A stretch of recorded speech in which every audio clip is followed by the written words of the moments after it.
Bonjour. Bonjour. Merci David Lanzmann, merci d'être dans Culture. Merci de me recevoir.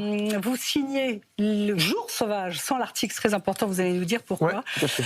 C'est un film qu'on a bien aimé, même beaucoup aimé. Merci. Voilà, c'est un drame antique qui se joue aujourd'hui, je trouve. Il y a trois actes. C'est l'histoire de trois personnages aujourd'hui qui cherchent l'amour, l'argent et la survie. C'est ça, ça vous va? C'est pas mal, c'est pas mal.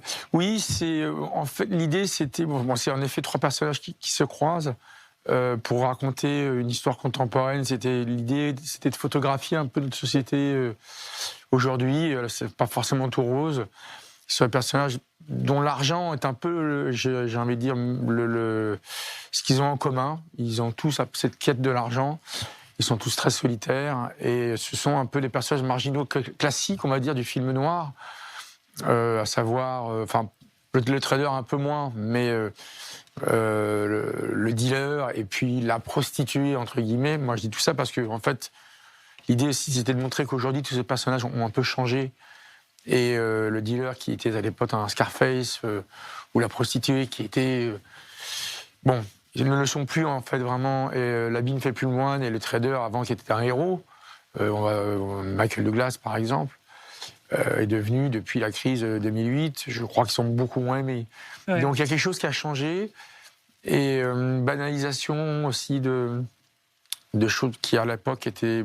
là il y a le trafic de cocaïne. Beaucoup de trafic de cocaïne, oui. Oui, mais c'est la banalisation, c'était la réalité. C'est-à-dire qu'en fait, moi, c'est des choses que j'ai vues apparaître, et ces jeunes filles qui vont se prostituer, mais j'aurais essayé de dire, c'est pas le mot, en fait, je crois qu'on va, c'est au-delà de ça.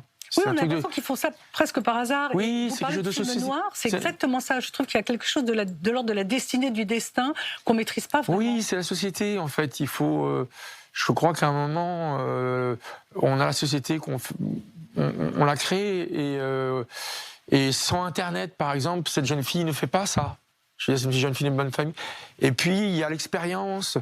Donc, en fait, moi, je ne juge absolument pas. Je ne dis pas que c'est bien. Le personnage du dealer qui est incarné par Alain Fabien, si j'ai pris quelqu'un comme Alain Fabien Delon, c'est bien justement pour montrer que le dealer n'a plus la tête du dealer. C'est un beau garçon, on va revenir sur romantique, oui, bien sûr, mais que le trader est donc quelqu'un qui n'est pas comme moi, qui est donc un kabyle. Un bon juif, voilà, exactement, tout ce qu'il faut.